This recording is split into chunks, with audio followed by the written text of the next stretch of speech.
cornered, confronted, and convulsing. The Autistic Stress-Induced Motor Tic.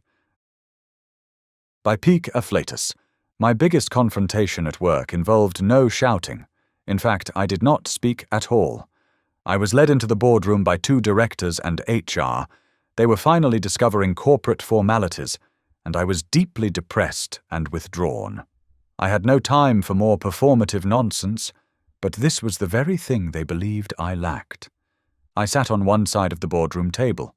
The 3 of them sat on the other. The positioning said everything. I was already cornered by their expectations. All 3 had shorter careers than mine, but today they were in charge.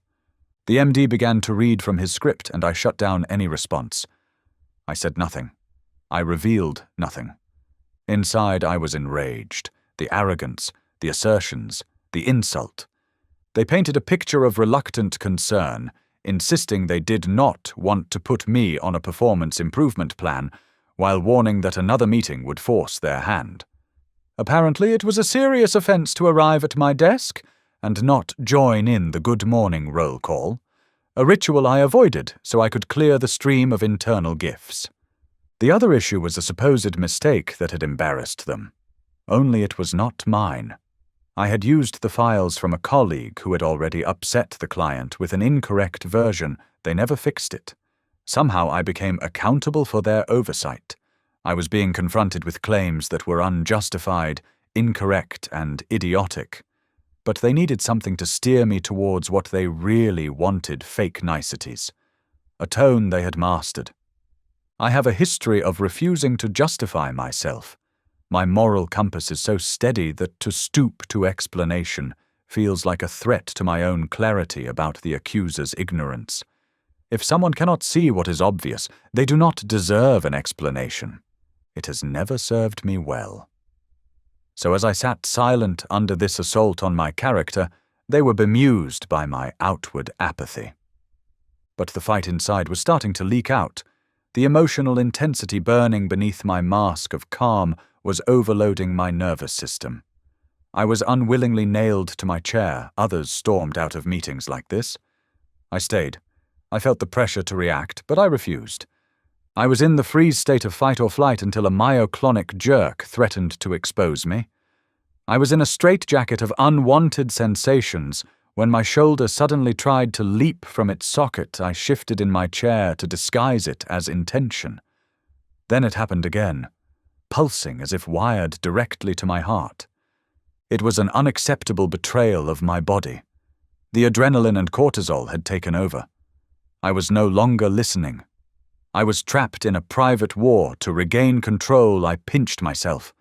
I altered my breathing. I tried to interrupt the stress discharge. I felt mortified that it might be noticed. I could hide shaking hands under the table, but not a shoulder on full display. I did not yet know I was autistic, where stress-induced motor tics are far more common. When the script ended, they asked if I had any questions or comments. I said no. We filed out. They would no doubt continue the conversation privately. I knew this because I had so often sat on the other side of the table, playing a role I had no interest in, witnessing the aftermath. The whole debacle festered in me far longer than it deserved.